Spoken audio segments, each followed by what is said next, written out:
you can only watch it for the first time once. It'll be interesting to see what we catch and what we don't. Did you ever play the video game Mass Effect? This is where Babylon 5 is becoming Babylon 5. That was great. I love that. 100% completely accurate, definitive ranking of Babylon 5. I love it so much. We're officially into it, Jeff. The year is 2025. The name of the podcast, Babylon 5, for the second time. Welcome to Babylon 5 for the second time. My name is Brent Allen. And I'm Jeff Akin. Brent and I used to be Star Trek podcasters. Then we watched Babylon 5 for the first time, and everything changed. So now we're watching this incredible series for the second time, catching all the things, big and little, that there's no way we could have caught the first time around. That's right. We are watching this for the second time. We've already examined it. We've analyzed it. We've gone through, but you know what? There's stuff we didn't catch the first time around. There are messages we didn't know about the first time around, and we are looking for those messages that not only we missed, but just what's right there. What is it JMS is giving us? What can we learn? What can we pull? What are the things that are mirrors to society for us today? What are things that give us hope that things can be better in the future, or what things just tell us how to be better human beings to one another? That being said, yes, we have seen this show before, which means from this point forward, everything from here on out is full of spoilers. The no spoilers warning is away. It is gone. We are able and allowed to say anything from any point in the franchise, in the show, out of the show, from any of the other spinoffs, movies, anything. It's all fair game for Jeff and I to talk about. So if you have not watched this show for the first time all the way through for yourself, stop the show right now. Don't listen to any more of this show. Jeff and I have the perfect show back for it. It's called Babylon 5 for the first time. Go back and catch us then and get caught up, and then you certainly can be a part of this, because trust us with this show, it's better that way. It really is.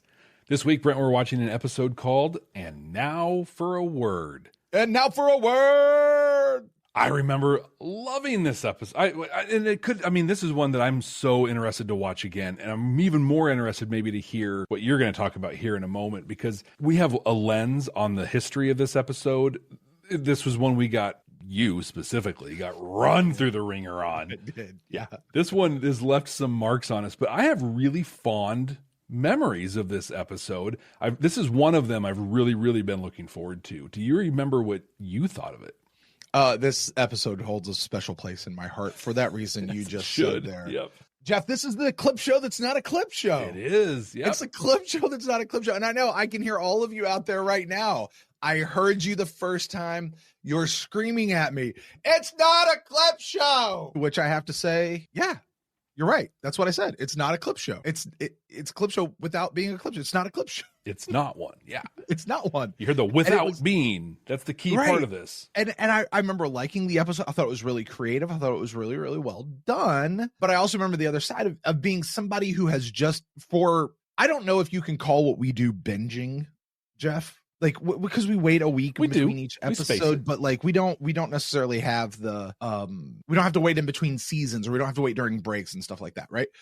Like, as somebody who just came through and watched the previous 36 episodes, it was not an episode I needed. Does that make sense? Mm-hmm. Yeah. But I really loved I loved how it was put together. I appreciated what it was trying to do, because you know what? Not everybody watching this at this point in TV had this information, and JMS had to find a way to give people this information. And I had a lot of respect for this episode, but man, did I get it after. You really did. You really, really did. Oh man. Now that being said, Jeff, that's what we remember. I did happen to go back and listen to our first. You did. Our first thing, and I know what we actually said. Okay.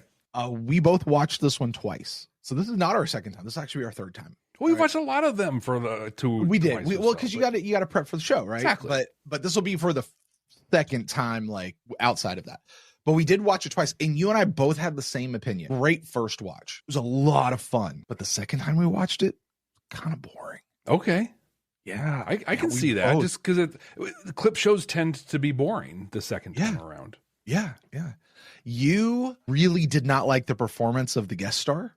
Okay. The news anchor lady. Oh. You were not a fan, but you also said you thought that's how it was supposed to be.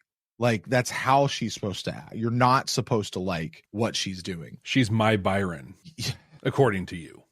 I think it holds water. I could be wrong, but I think it holds water. Also, who's Byron? I don't remember. I don't remember. I do not remember.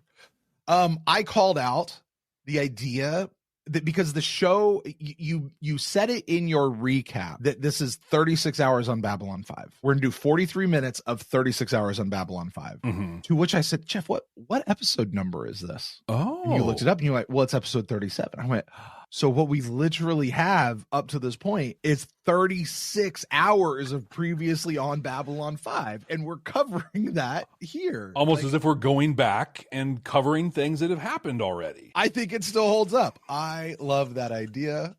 I said that I felt like this was an episode kind of pushed on JMS by the studio.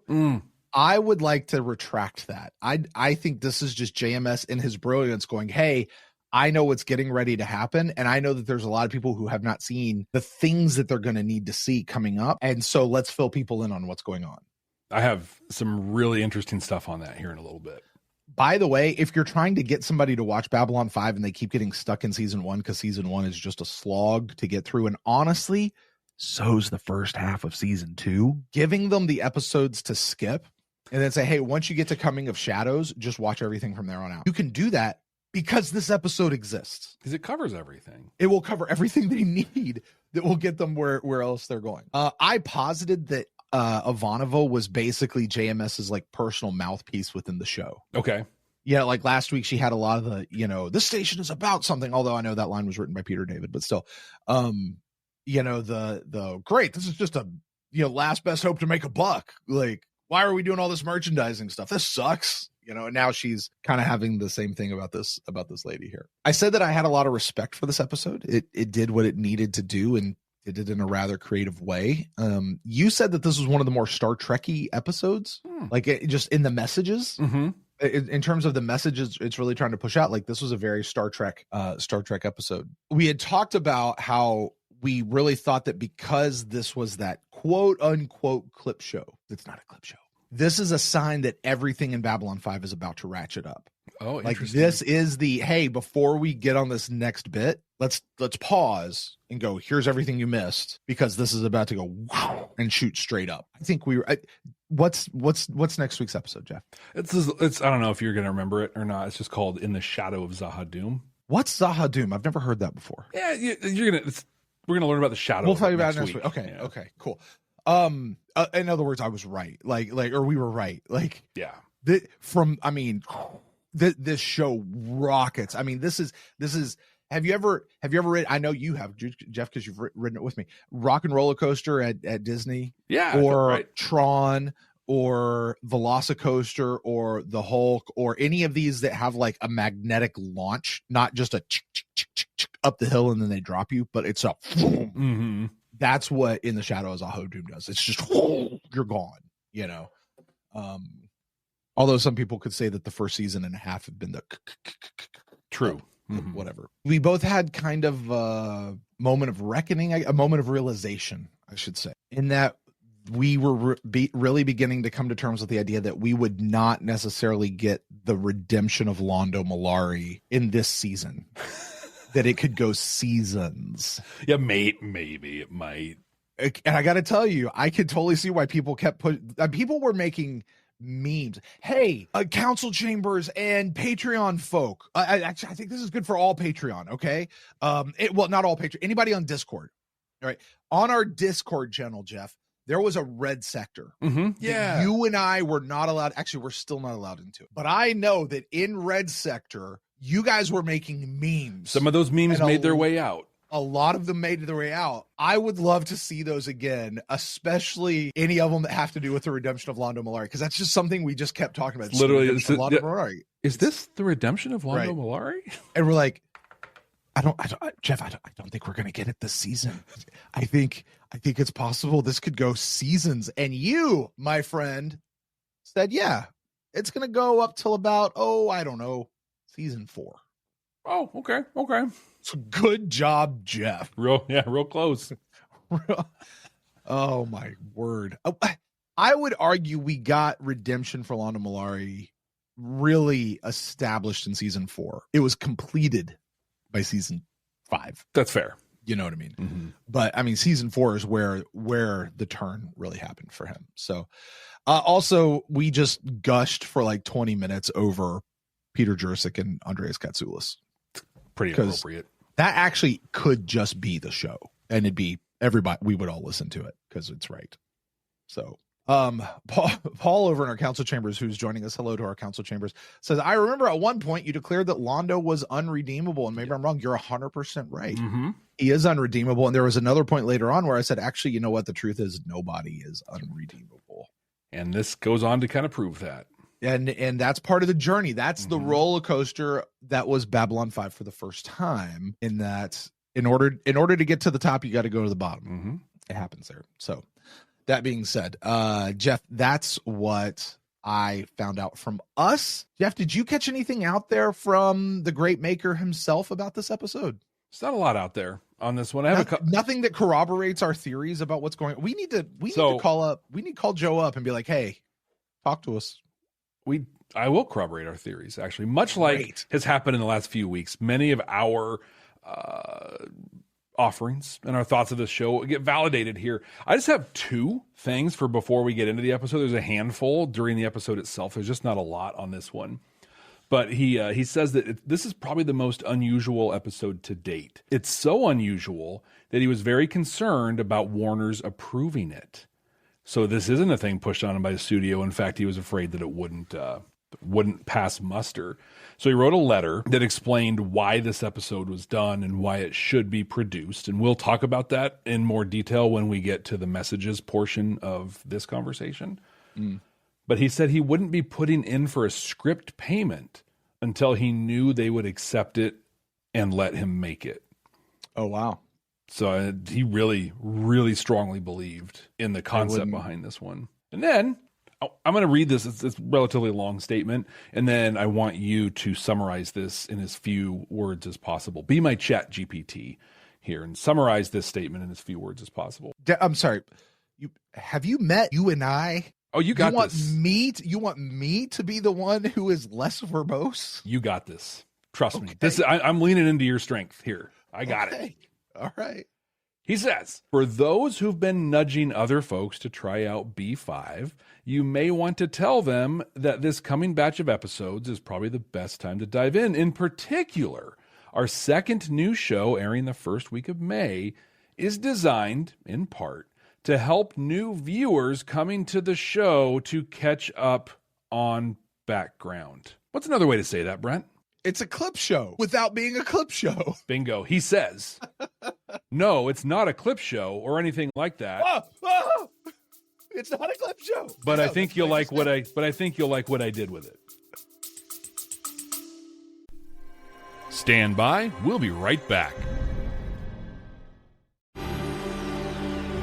Are you ready to take your Babylon 5 for the first time experience to the next level?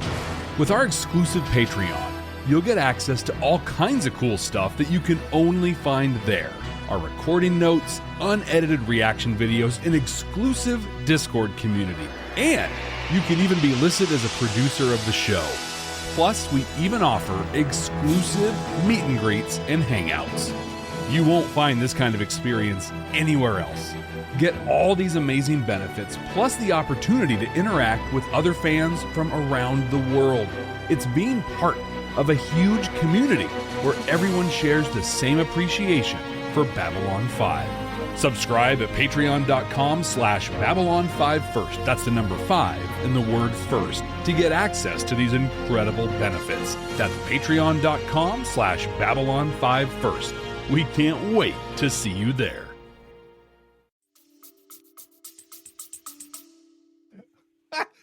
Oh, hey. I have a lot of respect for this episode. It was a really creative way to do a clip show without having it be a clip show. And the reason it's not a clip show is because we don't go back and watch the clips. Yeah. That's the only thing missing. That is my theory I'm putting forth as we go into this. We're just gonna be like, yeah, they just tell you everything. But here's the thing. Like, clip shows serve 2 purposes. One, they're a really cheap way to make an episode when you need to save that money for another episode. Mm-hmm. Like really cheap. 2, they do serve to provide some background on what's going on. Yes. And I would say 9 times out of 10, Jeff, maybe even 99 times out of 100, it's mostly just to save money. Mm-hmm. Very rarely is it moving a story forward. Very rarely is it recapping previously on. Right? Okay, maybe 95 out of 100. Like very rarely does it ever do that. This one did its job of let's fill everybody in on what's going on, because I don't know how much money this is a bottle episode, I guess. Yeah. But Babylon 5 as a whole is designed to be a bottle show in and of itself. Yeah. So cool. Let's stop talking about it, Brent, and let's watch it. Let's do that for sure. Welcome to all of our viewers and listeners that are joining us for the first time. If you haven't joined us for a while, this happens to be not a clip show that we're heading into at all, but you've chosen a great one to start with nonetheless. If you're not sure what's happening next, let me break it down. Brent and I have been talking about an episode we watched like 3 years ago. Gosh, yeah. Isn't that nuts? It's been a long time. So great. You watched a long time ago. We're not going to rehash that. We're going to actually bring the episode up. We're going to watch it right here in real time with you. If you're watching us on YouTube, you're going to see the cut up edited version of that. It's going to look nice. All of the dumb things that we say, all you're hearing is the best, the absolute best of what we have to say. And then cutting everything up to honor copyright and those other things. If you want to hear all the things that didn't quite make the cut, that are part of that full version of everything, you can see that almost a week ahead of time, most weeks, over on our Patreon page at patreon.com/badnerds. And if you're listening to this on the audio podcasting app, you're still going to hear that reaction. We don't want you guys to miss the conversations that happen. We could save them for the very end, but we wind up having them in the middle of the episode anyway. So we'll make sure that you guys are there for that. And then certainly we'll meet you guys on the other side to share our thoughts and talk about the messages, new or otherwise, that we uncover. So, Jeff, let's watch an episode. Let's watch it. Accessing file. We interrupt our regular evening schedule to bring you the following special program. I wonder what was regularly scheduled September for this. 16th, 2259. And the Interstellar Network News presents 36 I love that we get Hours an on actual Babylon 5 date. with your host, Cynthia Torkman, reporting How does she live get from to the that ISN platform? News Center in Geneva. Only the Mars colony, plagued by scattered groups of separatists who have used acts of terror to intimidate the Earth-loyal majority. Let's go has ahead proven and more controversial demonize than Mars. the Earth Alliance station Babylon 5. From its highly publicized debut 3 years ago, recent polls indicate a growing dissatisfaction with the time, money, and effort consumed by this spaceborne community. That's his commentary on So Warner tonight, Brothers right we now. take you to the center of the controversy. Is it really? No, Science but it'd be and great if it scientists was. have Yeah. spent 36 hours aboard Babylon 5, asking hard questions, and on occasion, getting in a little over our heads. Non-transport Natan, return to your holding position at once. I repeat, return to your... This is so the intro to a ride. Oh, yeah. A terrible explosion, conspiracy involving several of these individuals, lies, deception, and the deaths of hundreds of people. All this and more in 36 hours aboard Babylon That turned 5. on such a Here on the dime. Interstellar Network. Expect the unexpected. It's a lot of fun. Lies, Right after deception, conspiracy. 36 Hours, sponsored by Interplanetary Expeditions, exploring the past to create a better future. I love that tag. That's a great little line. Yeah. The bodies of the dead and wounded There's are that being great brought to the Franklin central scene docking here. area for transfer to various med lab facilities on Babylon 5, which are already working beyond maximum capacity. His head elevated 30 degrees minimum or he'll choke on his own blood. Can you say what Let's put the device up that shines the light over top of him so it Captain can heal him. Sheridan, Cynthia Torkman, ISN News, do you have any comment on what just happened here? No comment at this time. Doctor, What about the Narn vessel that attacked the transport? we dispatched a fighter wing to apprehend them. We won't know anything more until they're in protective custody. If you will excuse me, please. This is exactly the kind of behavior that endangers the very purpose of Babylon 5.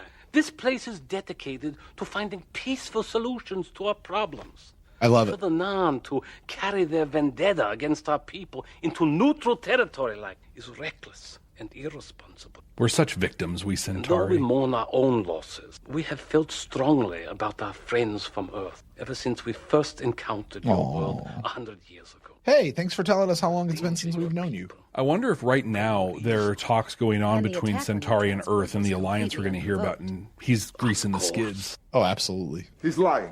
Yeah. Then can you tell us why your ship opened fire on the Centauri transport? I'll issue a statement after I've consulted with my government. Are you saying your government sanctioned this attack? No. Do you think attacks I like that Andreas says issue. In unnecessary jeopardy? Right. Not issue. You're already in far greater jeopardy than you can possibly imagine. You enjoy working with everyone? Look at the other person in the background, just like, it's calm. What are they doing over there? I don't think I've ever seen anyone get upset here. I guess it's the old joke. So good. You don't have to be crazy to work here, but it helps. I suppose there is a certain attraction to being out here on the edge like this, a new frontier. New frontier is right. He's so pretty. When Babylon 5 went online in 2257, odds makers from New Vegas to Lords of London were predicting it wouldn't last 6 months. So, note from JMS, New Vegas is on Mars. Oh. So they're terrorists and horrible. Also, we're going to go with their bookies.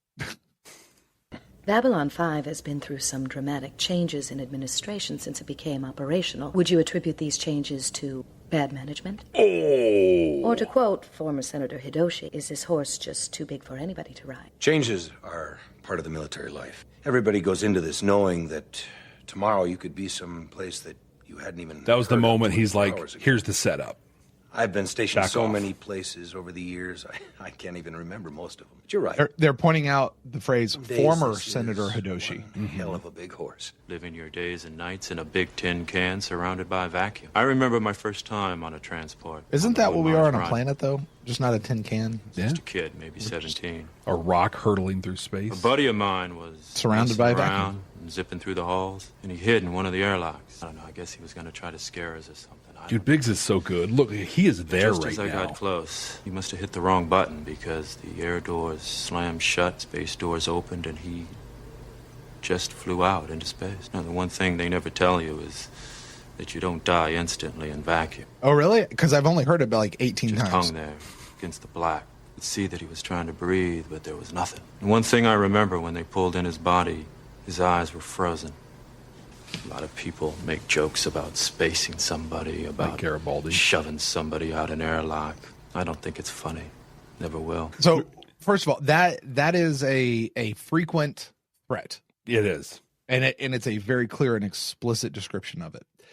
Fabio in here says, I know you guys love to hate on Franklin, but this is a great scene. Jeff, I just from our original episode that we did, you specifically called this out. Like, I know we give Franklin a lot of crap, but I need to give a lot of kudos to Richard Biggs for how he acts and the way he does this. Like, he is great at what he does. He's good at his job. And that has to be the scene you're talking about there. Yeah.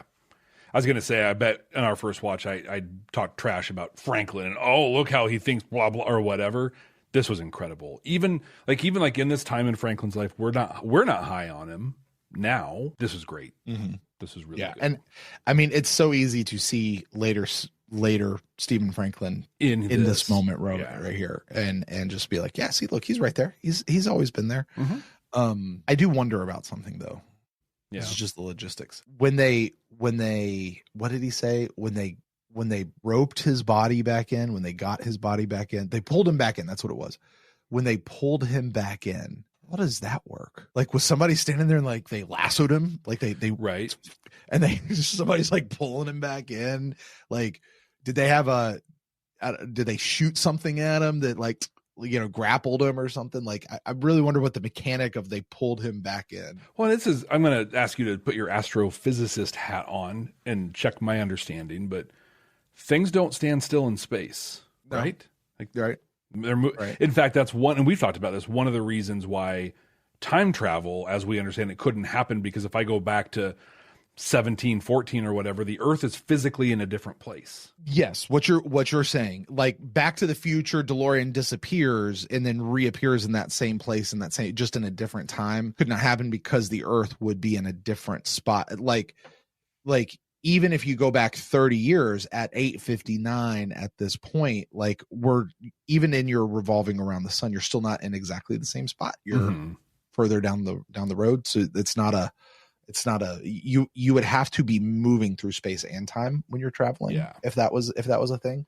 So that makes me think with a body floating out there, if it wasn't lassoed and somehow connected, it would be hundreds of miles away by the time everything he described finished. Yeah, and Nia rightly points out the solar system's moving too. Yeah, everything is moving. The galaxy is moving. Everything's moving, and it's all relative. You just got to be relative with what you're talking about.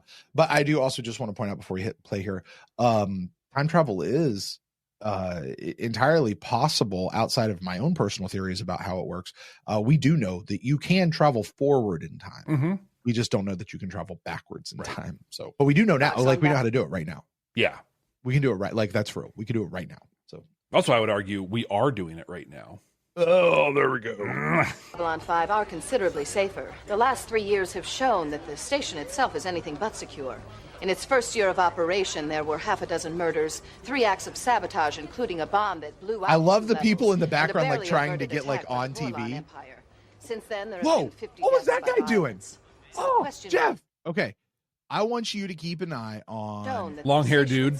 Long hair dude in the like gold shirt with the white collar, and then there's the guy next to him with the weird like dashiki thing, or whatever on, right?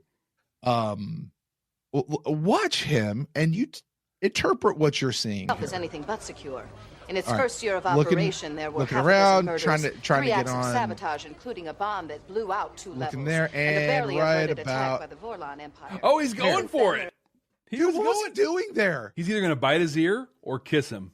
It was one of the two, right? Like he was like, he's like, eat that dude. I've been waiting forever to tell this guy what I feel about him. What better time than right now? I love the security guy trying to break it up, like everybody behind him. Of course, there's what is this alien over here? That's a Marcab. The Marcab is like just chilling, like right. He looks like he's about to shank her, dude. I know. There have been 50 deaths by violence.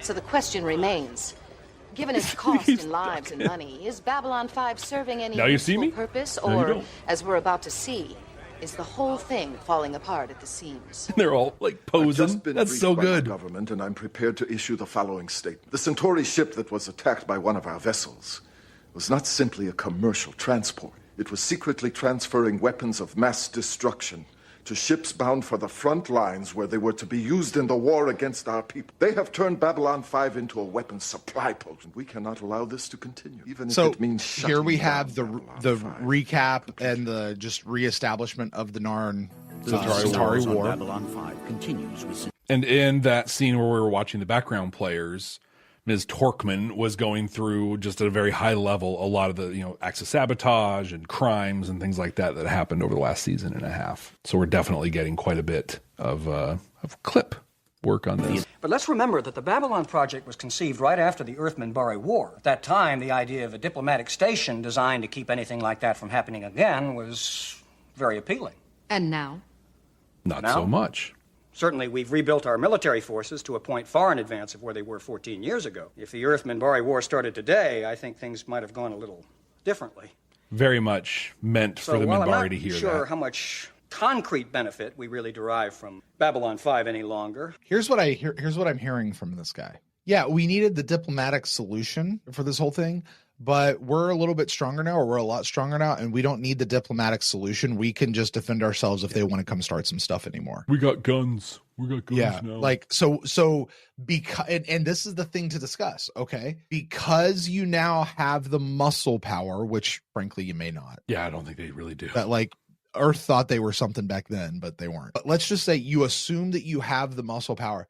Does that mean that you should no longer try the diplomatic solutions? Does that mean you should no longer invest in the diplomatic way of being, or because we got guns, as you said? Mm-hmm. Speaking as someone who did his part in the front lines, I'd have to say we still haven't fully recovered from the Minbari War, and we haven't anywhere near the level of technology we would need in the event of another major conflict. And anybody who thinks that we could hold our own against the Minbari, the Centauri, and God forbid the Vorlons is just plain kidding himself. You sound angry about it. No, I'm frustrated with you pushing the issue. It just sounds to me like jingoism and self-deception and armchair quarterbacking. There you go. Anytime you lose a war, you just wait a few years and you'll hear from everyone who thought that we could have won if they'd have done the fighting. Except, of course, Captain, we didn't lose the war. The Minbari did surrender. Semantics at this point, lady. Come on.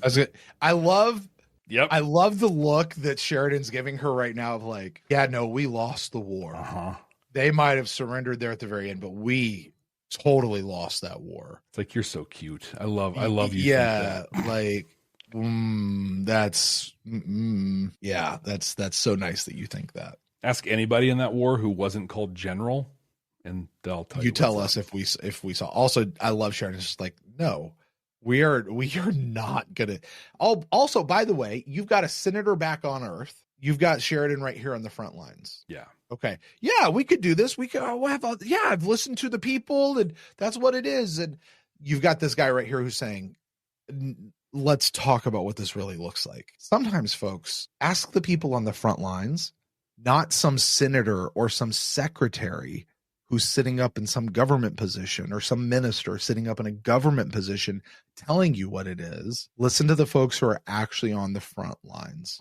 Doing the work. I I don't mean the people who've been disbarred or dislicensed or whatever. I mean the people actually doing the work. Right. The for real professionals doing the things. Yeah. Paul, actual experts. Paul in the Council Chambers chat makes a good point, though, that Senator Quantrell isn't just talking to the Minbari. He's talking to the people on Earth. We're armed. We have guns. We could even take on the Minbari.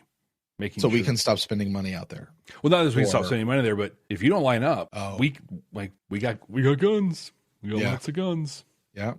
Yeah. We can use them on you. Mm-hmm. Exactly. But Jeff, a government would never use their own military on their own people, right? No, not a free not. government. No. Not a free government. Wouldn't happen. Especially with one as popular as President Clark. Who are the people who run Babylon 5? And what do they do here? What are their hopes and dreams? Jeff, our friend Andrew just arrived. Yeah. And he's asked that we restart the whole thing. Cool. You can only watch it for the first time. I'm down.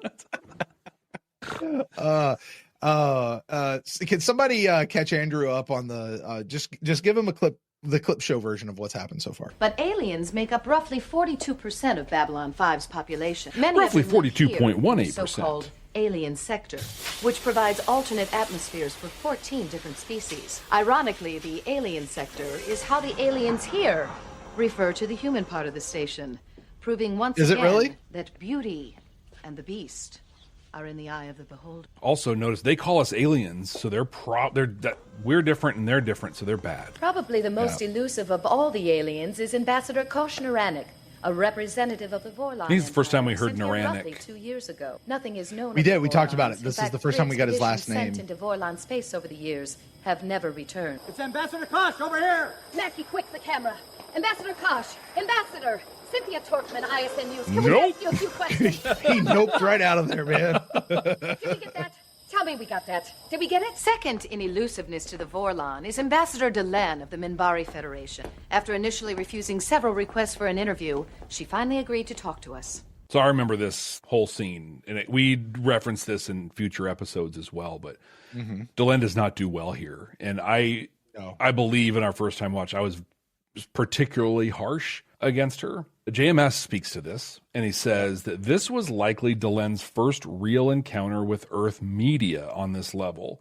She's never been put into such a situation before, been challenged on screen like this, which would be the height of disrespect back home. You know, we learn later on that Minbari are only told what they need to know. Yeah. You know, and all it's a very different thing, and so she's coming at this thinking, oh, they're going to treat me like I was being interviewed as one of the, Great Council. It's just going to be one of those things, but...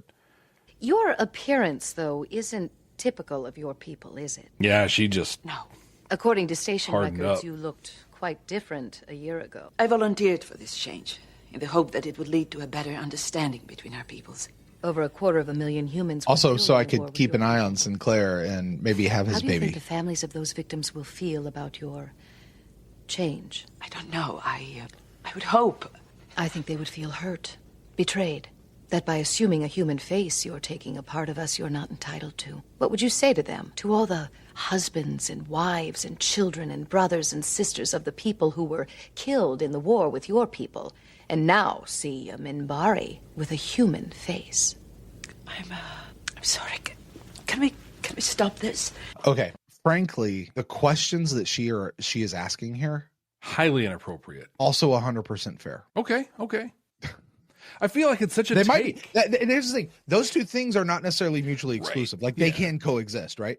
They might be diametrically opposed, but they can coexist. Very inappropriate, but also fair. Like what I mean by that is like Delenn should have had some answers for this, you know, and I hear what you're saying. Like she thought they were going to come in and just sort of talk about whatever and afford her all of this respect. These are questions Delenn honestly probably should have thought of long before now. Mm-hmm. And if you are an ambassador and you're taking on an ambassadorial role, and I think maybe we can give her a little bit of grace considering the fact that Delenn is not necessarily a trained ambassador. She's a great council person that has come here to observe this guy. And now this guy is not here anymore. So she's not necessarily an ambassador, right?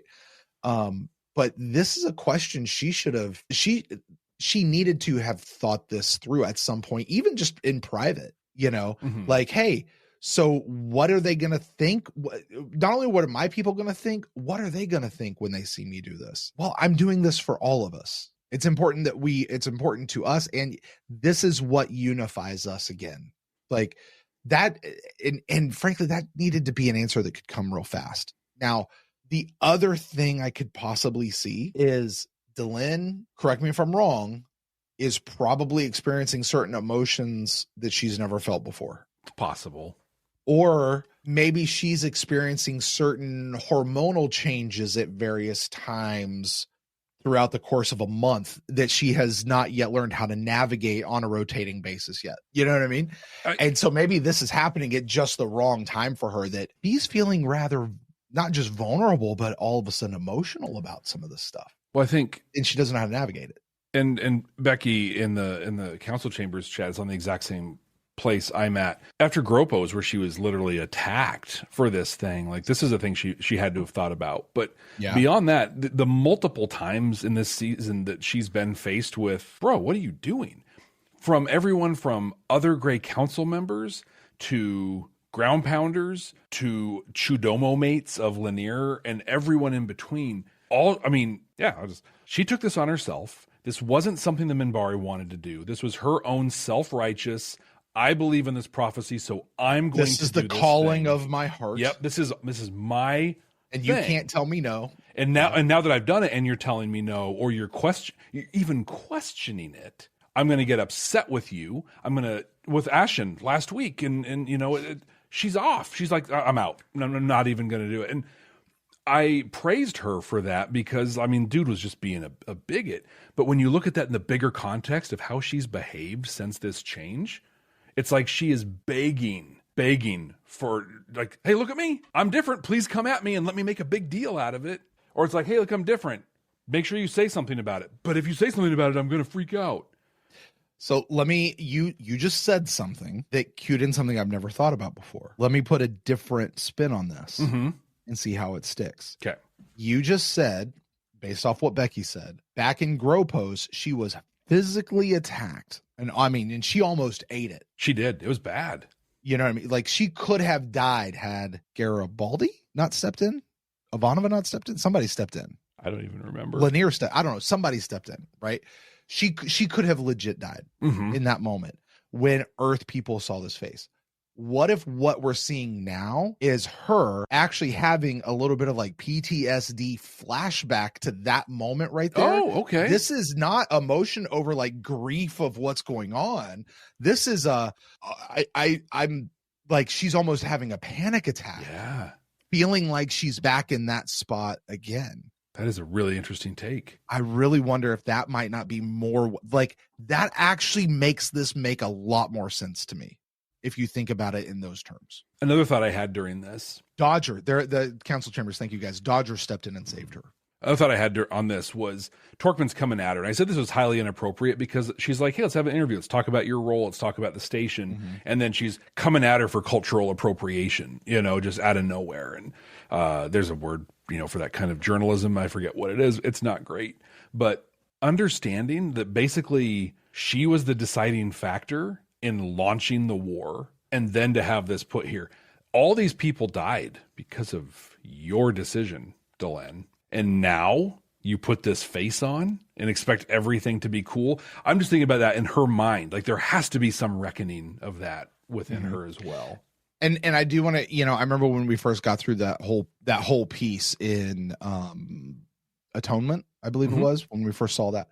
I am still going to defend Lynn that just because hers was the last vote, it was not her responsibility. It was not on her solely. I agree. And the fact that she bears that guilt. Now, that doesn't necessarily mean she doesn't personally take that guilt on. That's where I'm just saying she shouldn't because that's not her thing. But it still means she could. If she voted second, she voted second, it would have been different. Whatever. And I agree. But it's my fault because XYZ happened. Like I think I'm speaking from the narrative that she has, that she started it, that she did it. And also the fact that like 10 minutes later, she was like, hey, I made a mistake, but cat's out of the bag and you can't put this toothpaste back in the tube. But see, here's the danger of this, Jeff. Okay. She's having this internal response right now and what's going on inside. All that we as the observer, all that the people who are watching on TV back home can do is just try to interpret what she's feeling now. Yeah. And either one, she's actually having a PTSD moment where she's flashing back and she's kind of having a panic attack, or man, she's feeling all this guilt. Yeah. And she knows she's wrong. And you see how this can spin out of control and take it whichever way you're going to take it. We've not asked, hey, Dylan, what's going on right now? Yeah. Nope. Tell us what's happening. Be honest, like process it yourself because you may not even really understand what's going on right now. But what's actually happening right now? And the fact is, we don't know. We don't. It's us, the viewer, interpreting something on top of her, probably based, frankly, on our own predilections of what we already believe or want to believe. Exactly. I think Torkman's got exactly the reaction she was hoping to get. Absolutely, she was. Also, highly inappropriate for her to be going after an ambassador like this. Yeah. And once again, she should have her media credentials pulled. Agreed. That's not censorship. That's unprofessional conduct. Mm-hmm. Yeah, there are ways to ask all of these same questions that are in appropriate ways. Also, if Dylan had a PR team, they would have established what questions are okay and not okay to talk about. And they would have stepped in and been like, we're done. This interview's over. We've been given permission to record these proceedings in the council And chamber. now, thanks to Commander Ivanova's investigation, we have proof of what we've been saying all along. An inspection of the destroyed Centauri has found conclusive proof that she was carrying fusion bombs and support equipment for ion cannons, mass drivers, and heavy energy weapons. We have already filed. When does Sheridan wear dress uniforms to the council? He does. That's not an uncommon thing. It is not to be used as a staging ground or a munitions depot. I may make an It is this kind of irresponsible activity, Ambassador, that endangers this station and everyone here. Classified It will not be shipping are tolerated. transferred outside the station, ship to ship. The risk to Babylon 5 is minimal. Oh, we've already seen you. It was within 1,100 feet of a school, not 1,000 feet. By their attack on one of our vessels, our ships have the right to carry any cargo they choose. We will not surrender our sovereign rights. The sovereign rights of any race end when they threaten innocence. Enough! They're doing what they always do! Using details to distract us from doing what must be done! That's huge. Using the details to distract us from what was done. How often, Brent, does that happen to us? Forever, right? I don't care who the company is, who the politician is, whatever. I don't care who it is. Someone does something bad, and all of a sudden there's going to be, well, there's this thing over here, and then everyone starts arguing about this thing over here, and we forget this other big thing here. The italicized capital they are masterful at this. Yeah. We've got a shooting war going on out here. You guys couldn't have waited till tomorrow, right? The sounds you hear are heavy weapons on the Narn and Centauri vessels doing battle just outside Babylon. Get out 5. of their way, The lady. station is on a priority 1 alert, and people are being evacuated to shelters. 2 non-vessels destroyed, 2 damaged and out of the fight. Remaining Centauri vessels are offering to surrender. All right, pick them up, bring them in, and throw them in the brig. And I want every one of those ships scanned for weapons. And tell Ambassadors Jakar and Londo I want to see them in chambers now. Right now. Then you can throw them in the... Panova's on top of it.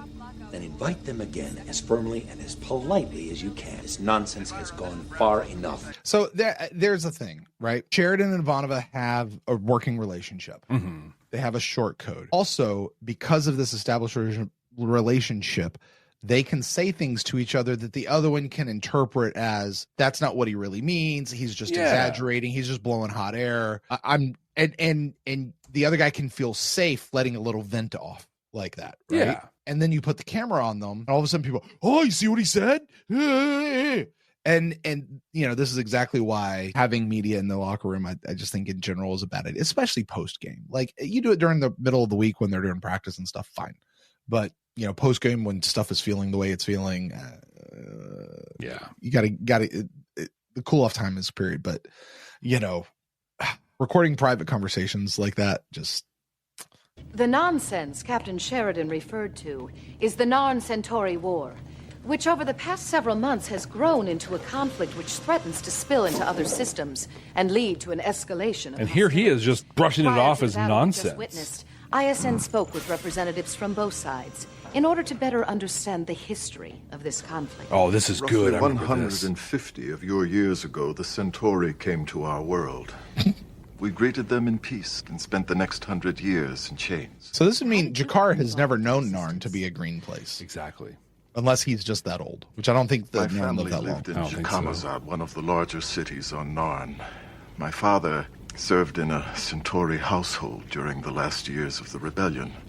Did you catch the name of the town that they lived in, or the side? Jakamazad or something like that? Jakamazad. Yeah. I wonder if there's an intentionality, because that sort of Islamabad does like, it sounds very Middle Eastern, very not European, I should say. You know what I mean? Like, it sounds very, it's those guys are. I wonder if that was a little bit of intent from JMS, or if he just really liked Gazamazad. Right. He's like, this name. sounds fun. Like, yeah. There are humans for whom the words "never again" carry special meanings. They do for us. That's a good connection point right there. How do you We are respond just to like you. reports that your military has lost 6 out of the...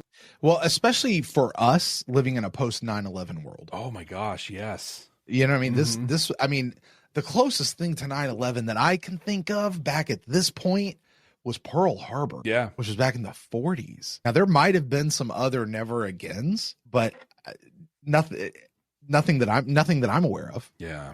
You know, to that scale. Yeah.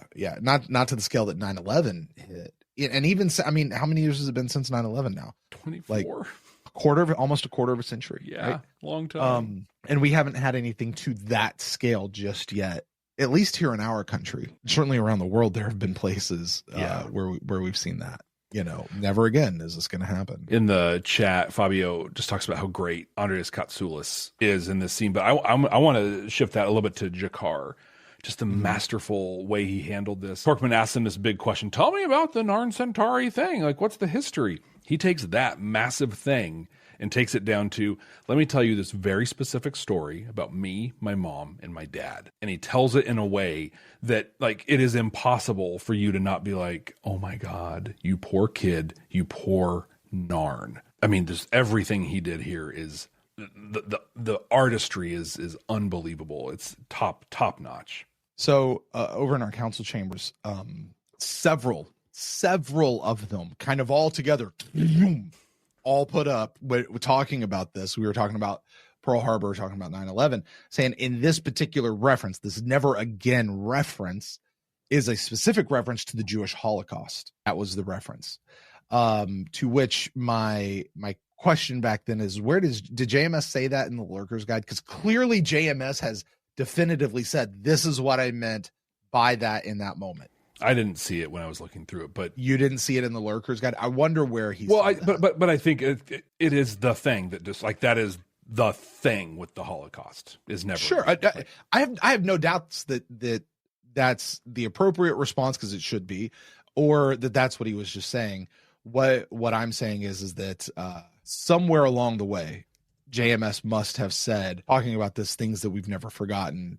This, I was specifically referring to the Jewish Holocaust, just because, you know, we know how this how this goes. And so many people, I see you guys right now in the council. You're just repeating that. That's what he was saying. My question is where did he say that? I don't think he say that? I don't think he had to. It'd be like if I said I'm loving it, and you'd be like, where did he say he was referencing McDonald's? Well, it's the thing. I don't know about that, but okay. And maybe that's what Suzanne says. Never again is not a generic phrase. Oh, okay.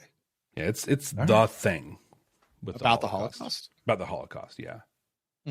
Just not where and everything leading up to it, like the whole totality of what happened there. Like, okay. Hey, you know what? People in council chambers are actually echoing exactly what you're just saying. To which I'll go, cool. Brent just learned something, because that's not something that I grew up around hearing. That's what that meant. So I just learned something. Cool. We will never fall back. We will never surrender. I grabbed Thar's hammer. When we first met the Nam, they were what? A primitive people. We gave them technology centuries ahead of their own. Took them with us to the stars. Taught them laws. Civilized them. They repaid us with terror and death. Then you weren't driven off the Narn homeworld. The Narn had rewritten history, don't you think? Please. If they wanted us gone, we were hardly going to force the issue. But ever since, they have grown more and more irrational. Revisionist history is amazing, isn't it? To seize Centauri territory. Finally, we had to take a stand. But you take this, juxtapose it with how G'Kar handled this exact same thing. He used a very personal story to show how evil the Centauri are in a way that you can't argue with. Londo is talking in this big general. They are awful. We, there's no I in what Londo said, and he's just coming off as he's coming off as a bloviating ambassador in the middle of a war. Right. Just the difference in the presentation between the two is so stark. They were the ones who declared war, remember? We want only peace. We want we blew up their colony, but I mean, both sides say the same they thing, but declared as war. we've just seen, the reality is anything but peaceful. If we don't act in our own defense, I love how Londo is leaning back. Right. Centauri cruiser is arming weapons. It looks like he's Jabba the Hutt sitting back there on his thing. He's got all the big fancy stuff behind him. Centauri custody intact and unopened. ISN, the galaxy's most important network. This is great. John, why aren't you outside playing with the other kids? They hate me. Now, John. It's true. I'm different, Mom. I can feel what they think about me. Don't worry, Johnny. We'll take care of it from here. Mom, look, a Psychop. That's right, Johnny. You know, there are a lot of other kids who feel just the same way you do. They're confused and afraid. They don't have to be. The problem isn't that other kids don't like you, that they don't understand you, but we do. This isn't a bad commercial. You're a latent telepath. Seems great. About to come into full bloom. How do I find one? We're everywhere. For your convenience. We're everywhere. We have offices in schools and children's hospitals. We even have that was a mobile bad testing edit centers right that there. travel the country. And we'll give him a mate and try to Oh, do John, stuff. I can't believe it. You've Give him a new come so haircut far. and Just look at you. We're all so proud. banded I'm collared happy to be part of the shirts, Psy Corps. buttoned So all the way remember, to the top. If So you know someone stylish. who might be a telepath, or think you might be one yourself, help them get the help they need. Okay, we just saw it, right? Saw it flash up. Yeah. JMS says that very few have noted the play on the title. The usual complete phrase is, and now a word from our sponsor. So what was the only sponsored commercial shown in the 2259 version? It then says, what we did in the commercial was totally legit. We researched and found that the FCC considers a subliminal to be 2 frames per second. So we made the blip 4 frames total. But yeah, we're watching the broadcast. This is the only commercial. That's an interesting thought. ISN is sponsored by, or this particular is sponsored by Psy Corps. They're the only ones. You got to placate your sponsors, right? Uh-huh. Oh, interesting. That's great journalism, right? Especially for JMS, who was a journalist, right? Exactly. Having that background and understanding how all of this works. Right. But, it also has the integrity of a journalist. Seeing journalists not abide by that integrity. Yeah. You realize if they do attack the transport, they'll turn right around and fire on us next, figuring we'll have to retaliate. That's an interesting camera angle. I know. Mm-hmm. Kind of makes them look evil. Villainous almost. Maintbot 12. How often have All we heard about tracking the stations. maintenance bots? You see their weapons targeting us? That's interesting. Open fire. Yeah, not That's so a big good. one. Babylon Control to Narn Cruiser. We do not, repeat, we do not require assistance. We have the situation under control. Narn Cruiser powering up weapon systems. Oh, that's right. No, listen to me. We do not need... Dude, look at that ship. That thing's a beast. Dude, those spins on the back. Uh-huh. Get me that cruiser, and I don't care how you do it. Get her off the bridge. Yeah. Yeah. Close blast doors now!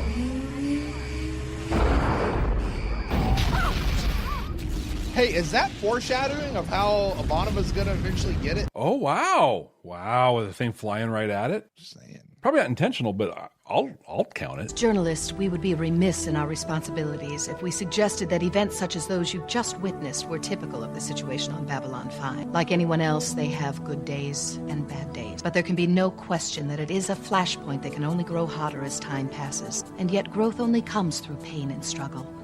So perhaps we should allow Babylon 5 time to realize or... I'm sorry. I hate to keep pausing this. No, you don't. What did she just say? Growth only comes through pain and struggle. Oh, man. Jeff. She is this talking show, to the people of Earth. This show is sponsored by Psycor. Uh-huh. We know Psycor is in bed with... the Shadows. And the Shadows' whole philosophy is... conflict, pain, growth. What she just said there is straight out of the Shadows playbook. That's so great. Brent, good on you, because I just went to the level of, hey, people of Earth, things are going to suck. So, just know, but going to that next level of that, freaking brilliant. That's great. And here's the thing. No one ever doing a first watch of this show would ever pick up on that. Nope, not even a tiny bit. And I dare say probably most people doing a second watch would still not pick up on that. That's a third, fourth, maybe even fifth watch type thing to pick up on. Just taking a guess. And the only reason why you and I picked up on that, Jeff, is because we're watching for stuff these things. like that. Uh-huh. Like we're looking for that kind of stuff. And I don't know, maybe people in the culture I caught it the first time around. Right. What are you talking about? And okay, fine. They did. It should be weird because we don't know that about the Shadows right now. Yeah, we know none of the things. Yeah. So either we're particularly normal, or we're just picking up on it because we're doing the podcasting thing where we're looking for it. But that's wow. Yeah, because we know the Shadows are kind of interfering in Earth. They're behind all that. Yeah. Oof. One day, even exceed the dreams we have invested in it. We'll be back with some concluding thoughts right after this message. So the growth only comes through pain and struggle. Maybe we should just let Babylon 5 figure it out. Figure it out for themselves. Like, wow. It's a shadowy thing. I got to tell you, though, Jeff, as a parent, right now, I've often said I still think the Vorlons are still the good guys. Comparatively speaking, I think the Vorlons are the good guys. Yeah. My problem with the Shadows is they don't allow the pain and struggle to come up naturally. They force it. They force it. Okay. But as a parent, when my children are in the middle of something, I am very aware that I don't always go to their rescue. Exactly. They've got to learn this one, and they will learn this through the pain and the struggle better than if I just go give them the answer. Mm-hmm. But I say it would also be very remiss of me if I intentionally put them through pain and struggle. Yeah. You're also on the outskirts in those situations where you're like, hey, figure it out. I'm going to still battle off the stuff over here. So they'll feel it, but they're not going to get hurt. I got to tell you, so my kids are 13 and 10, right? About a year ago at 12 and 9, we were at Disney. Go figure. Mm-hmm. My family's at Disney. And, in Disney at 7 years old, kids can ride by themselves. Okay. That's wild. Yeah. But they can ride by themselves. And so I was kind of saying, like, are they old enough now where, especially if they stay together, can I let them just sort of like go off in the park on their own? Like I didn't know. All right, folks, listen, I've never had a 12 and 9-year-old before this point. Like I'm still figuring this out. Are they old enough to kind of go? And so I was like, okay, you two stick together. You guys can go ride that ride, and I'll hang out over here, and you guys can just kind of like let's give them some leash. Let's see what happens. They got about 10 steps down the way, and I went, nope, not a good idea. But I didn't go call them back. I just watched them, and I followed. Yeah, hung back a little bit, right? And they went to ride. I remember it was Pirates of the Caribbean. I was 2 boats behind them. They didn't see me the whole way, but I had eyes on them for most of the way. Mm-hmm. You know what I mean? Because I was like, but I still needed to let them at least feel like they were off on their own doing that kind of stuff. But I got to tell you, I was, to what you were just saying, like, I'm still on the outskirts, like, nope, I wasn't quite ready for that one just yet. Like, so. Now that we know that, we can make sure it doesn't happen anymore. We learned what humans do. Yes, it is. Misunderstandings aside. We'll talk about it later, Jeff. We'll talk about it. I was going to say, that is what humans do. My God. It's what we can do. To a peaceful protest by my government. And with the intervention of Earth, perhaps, can keep them from making a similar mistake. We just watched how none of it was peaceful. But I said it was peaceful, so now it is. I used to think so, but now... Yes. Everywhere humans go, they create communities out of diverse and sometimes hostile populations. It is a great gift and a terrible responsibility. One that cannot be abandoned. Well, I guess we'll just have to see. Okay, we have to say it.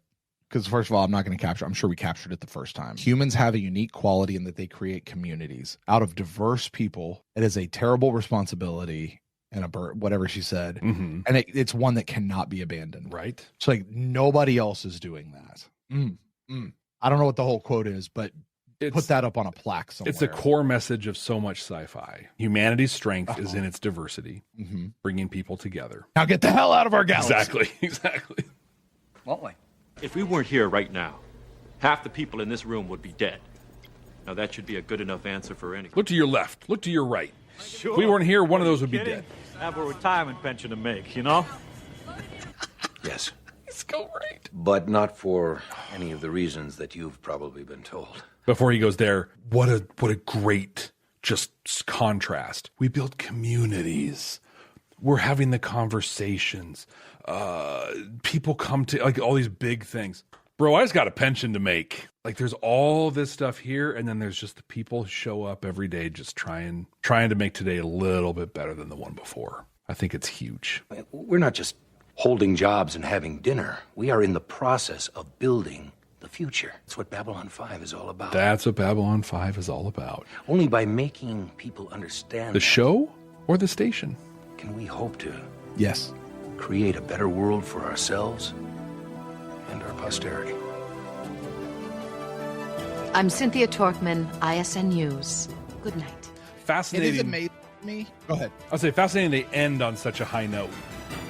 You and I are after this entire railroad job that they've basically been doing to end on that as a note with no commentary whatsoever. Yeah. It's nuts.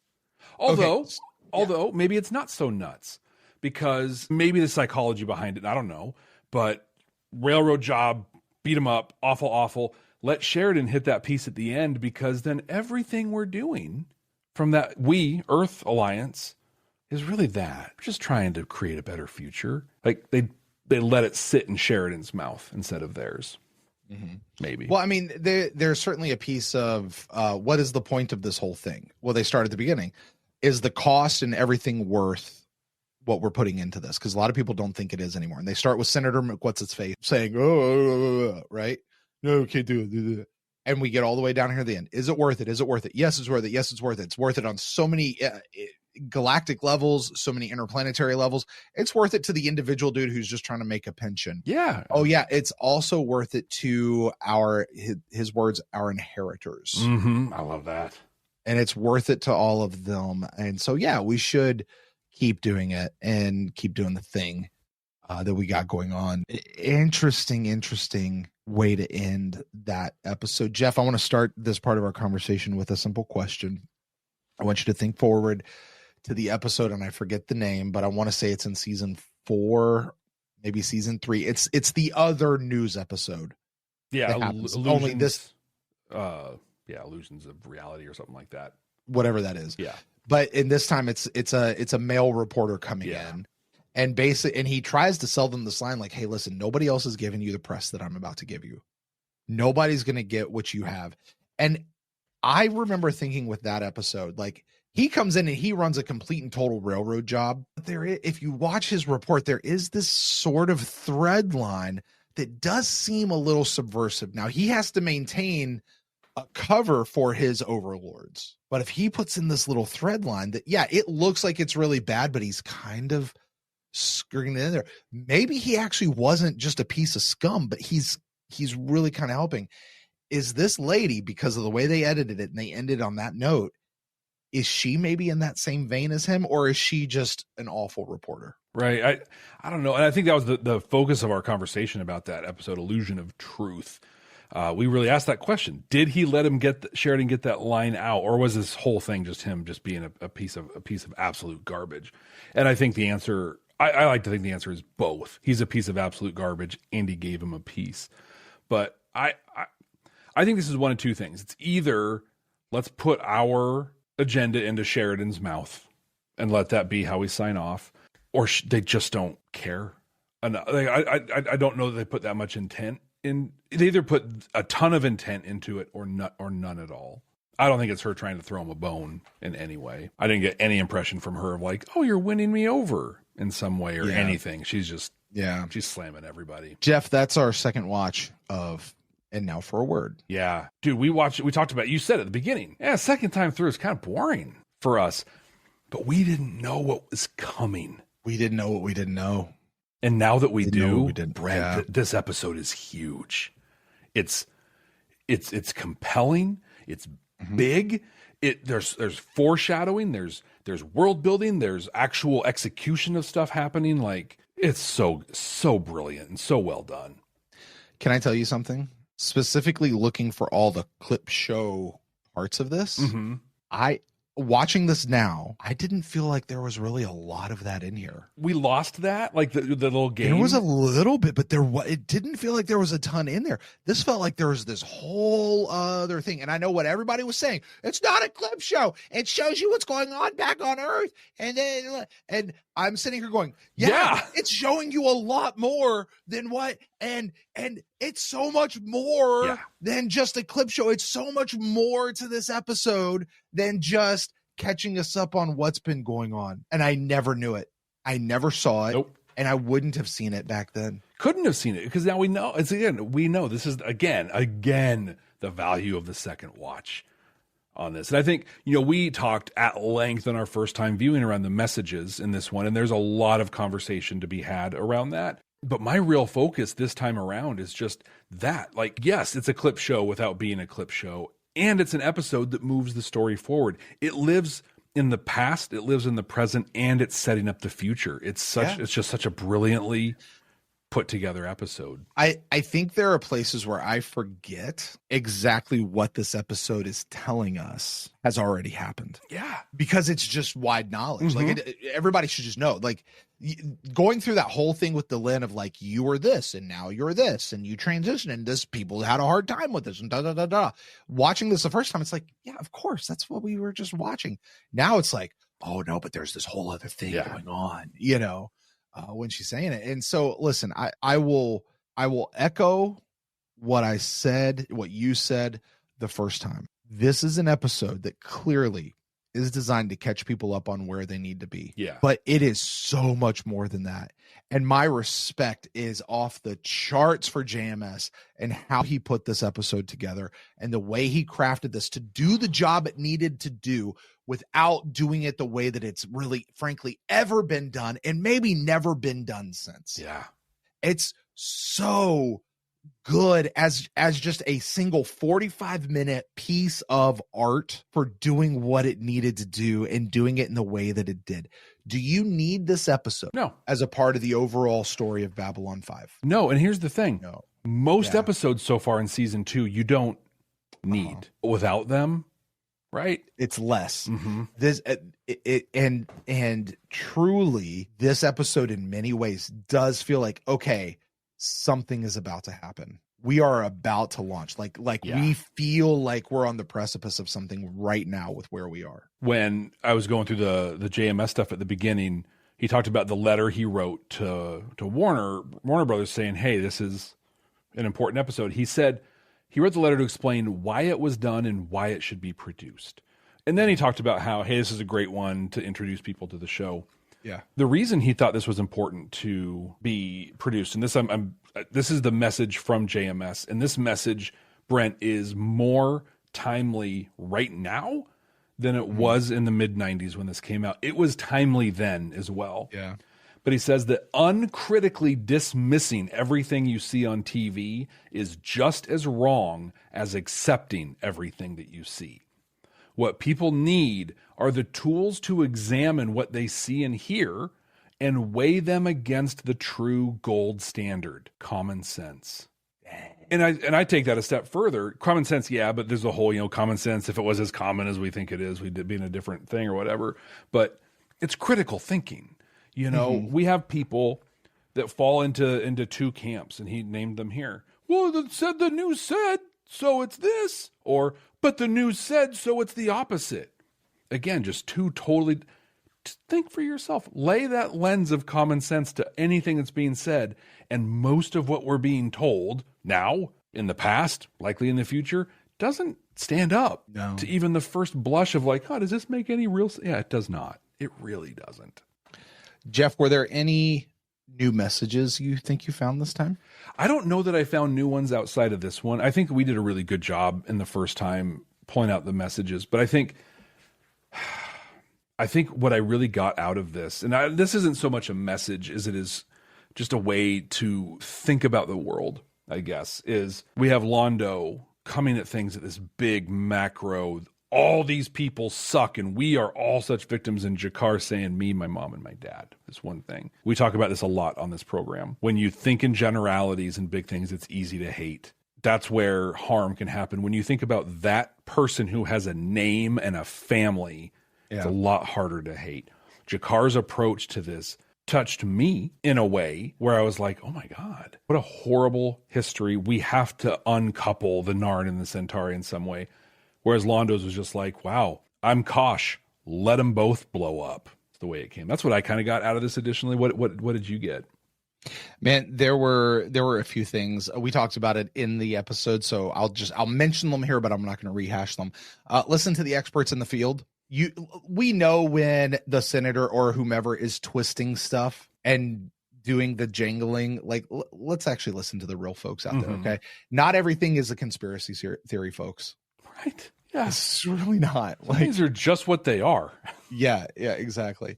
Delenn said this: the sovereign rights of any race end when they threaten another. Yes. G'Kar says, why does any civilization seek to destroy a less advanced one? Because they can. Because they can. Or land. And I'm like, talk about a mirror to society. Garibaldi says this, and you pointed this out, Jeff. He says, we'll learn.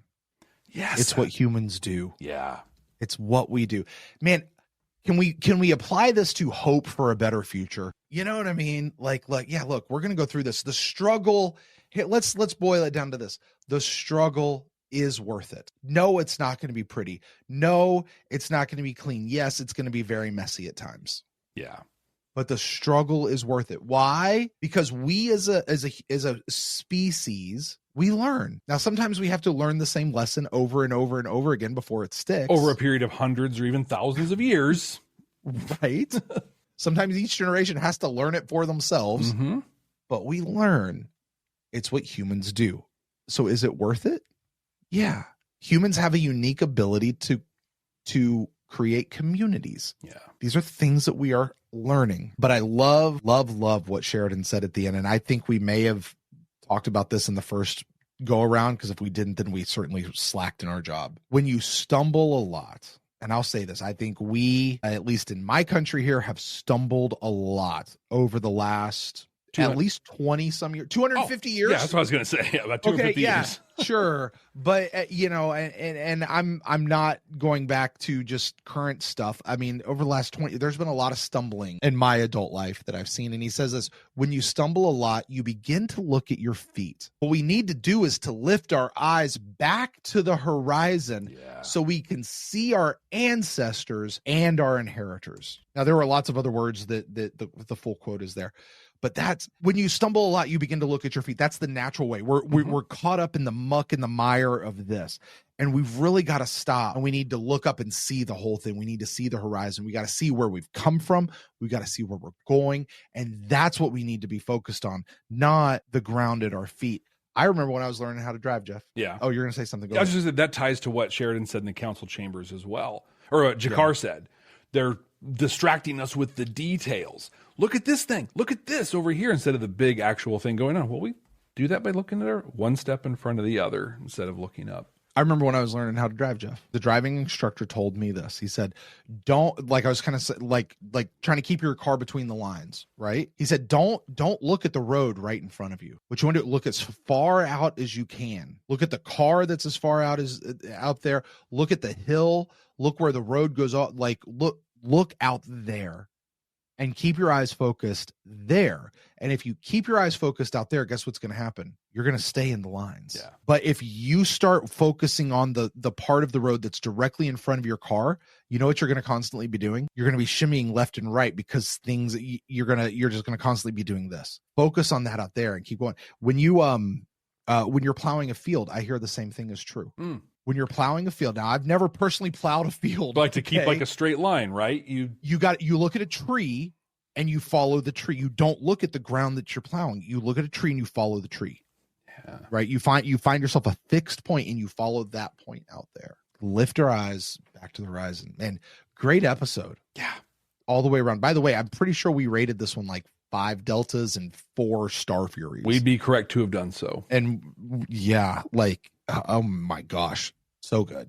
So good. Well, Jeff, along with researching this show and looking at those things that, bring up the messages and all that sort of stuff, the main thing, really, this is the crux of the whole thing. We are creating the 100% completely accurate and definitive ranking of Star Trek, Stargate, or Babylon 5. We're doing it for Babylon 5 season 2. Hey, you know what? Our current top 5. Okay. We got 14 episodes on the docket, but our top 5, let's see if our top 5 is going to be changing. Number 5 is an episode called All Alone in the Night. Number 4 is A Race Through Dark Places. 3 is The Geometry of Shadows. 2 is Soulmates. 1 is Coming of Shadows. Jeff, you get one chance and one chance alone to place this in the definitive and correct position in our ranking. Is it in the top 5? If so, where? Or are you wrong? We'll not be wrong. What's interesting, we usually do this afterwards, but I want to do it before I rank it. In our first time viewing, where do you think we placed this one? This was probably way low. I'm going to guess like 16 or below, like 18, 19. It was 19. There. 19. Was it 19? Yeah. Which I think if we were to rewind the tape, the reason we placed it there is because we felt like it wasn't an important episode. Exactly. Not that it was a bad episode. It just wasn't an important episode to muster much more than that. This, Brent, might be the episode with the largest margin of change from first time to second time. And I feel like there's going to be thoughts around this ranking, but I'm going to put this one, Brent, as our new number 4 above A Race Through Dark Places and right below The Geometry of Shadows. So, Jeff, ultimately, this is our ranking, right? Our definitive 100% completely accurate ranking. It is, yeah, immutable, objectively correct. It's immutable until we mute it. Correct, yeah. So, or mutate it, I guess, is really the operative phrase there. Let's do just a quick check-in. Okay. Because something is standing out to me. And I'm wondering, does one of these not belong? Looking at our top 4 episodes, there's The Coming of Shadows, Soulmates, which I love that episode. Yeah. The Geometry of Shadows, and Now for a Word. Do we need to make a shift here? Is this the actual correct top 4, or are we due for a shift? Getting rid of some recency bias and all that sort of stuff and looking at it objectively, or are we still 100% correct? You're going to hate me for what my thought is on this. Soulmates. Don't get too crazy. Don't you get too crazy on me now, Jeff. I'm not going to say it doesn't belong in the top 5 at this point, but I'm going to say it doesn't belong in the top 3. I agree. No, I agree. What I actually think, okay, I am placing And Now for a Word where it is because we've placed some others lower because they are pavement laying episodes, right? Mm-hmm. But this one, between the messages that it carries, the masterful artistry that this episode was constructed, written, performed, directed, lit, everything. Like it's a masterpiece. So what I'm thinking right now, and I'm open to debate, is moving Soulmates just below and Now for a Word. A Race Through Dark Places was the one with Bester, right? Yes. Underground Railroad, which is a great episode. I think the actual conversation is, and I like All Alone in the Night. I think that's fine. It's an okay one. Soulmates is such a great episode on so many levels. Yeah. And it's so fun. Okay. I think the actual debate is, does it go above or below Race Through Dark Places? Not, does it drop below and Now for a Word? And I think I could make the argument, and you said it, it's the Underground Railroad episode and all of that it carries. It's possible to me that this is actually the Soulmates is currently actually our number 5 episode. Wow. Let me put it there and just see what it looks like. Well, it's not going to create the Christmas tree effect. I know. I'm all about that Christmas tree effect on another show. Right. But just kind of feeling this out. Because I heartburned with And Now for a Word on A Race Through Dark Places. But I think that And Now for a Word touches on like everything but the Psychor, but the Bester stuff, but it touches on the Psychor stuff. Like A Race Through Dark Places is an incredible view of this thing. And Now for a Word covered the series. I think we got it all. I got to be honest, Brent, I think this looks good with Soulmates moving. I think Soulmates is actually our number 5 at this point. I do like it better, certainly than Gropos. And I like it better, I think, than All Alone in the Night, for sure. I think this is, so our top 5, as it is right now, official, immutable, and 100% completely accurate. The Coming of Shadows, The Geometry of Shadows, and Now for a Word Shadows, and A Race Through Dark Shadows, and then Shadowmates. Oh my gosh. And yeah. You should transition us to the next episode, because that's an interesting, on this exact theme. Well, Jeff, that's going to do it for And Now for a Word. Moving on to our next episode, Jeff. We are watching In the Zahadum of Shadows. Sorry, In the Shadow of Zahadum. Jeff, In the Shadow of Zahadum, we have still, you guys keep telling me about the Zahadum, and we've never heard about it yet. What is this episode about? What did you think this episode would be about the first time we came through and we had to predict and we hadn't watched it yet? My prediction was very simple. This is going to be the start of the actual Great War that's referenced in the opening credits. Oh, yeah. That was the year the Great War came upon us. And you were so mad that they gave us that. Yep. And I say it was a brilliant line. Still angry. That's expectation. What was your prediction? I said this was the return of Zathras. Okay. It's the return of Zathras. That's all it would be. He's in the shadow of Zahadum. Yeah. Zathras, the return of Zathras. Yeah. This is a big one, Brent. This is one of the pole in the tent episodes for this season for sure, and for the series maybe overall as a whole. And we're going to watch it right here next week. Thank you for being here with us for this in-depth discussion on the second time of And Now for a Word. It was fantastic. I'm glad you were here with us. If you haven't already, please subscribe, like, rate, review, leave a comment if you're able to. The one thing you can do that makes a real difference, and we appreciate so much, is share this show. And what better time? We're heading into the shadow of Zahadum. This is the stuff, man. This is the stuff. Share it. Get your buddies watching it. It's going to be fantastic. So we'll see you next week. Until next time. Hey, until Jeff. then, yeah, Brent, what's up? Not much. I just wanted to take a second for this word from our sponsors. I mean, we're not some deep space franchise. The station is about something.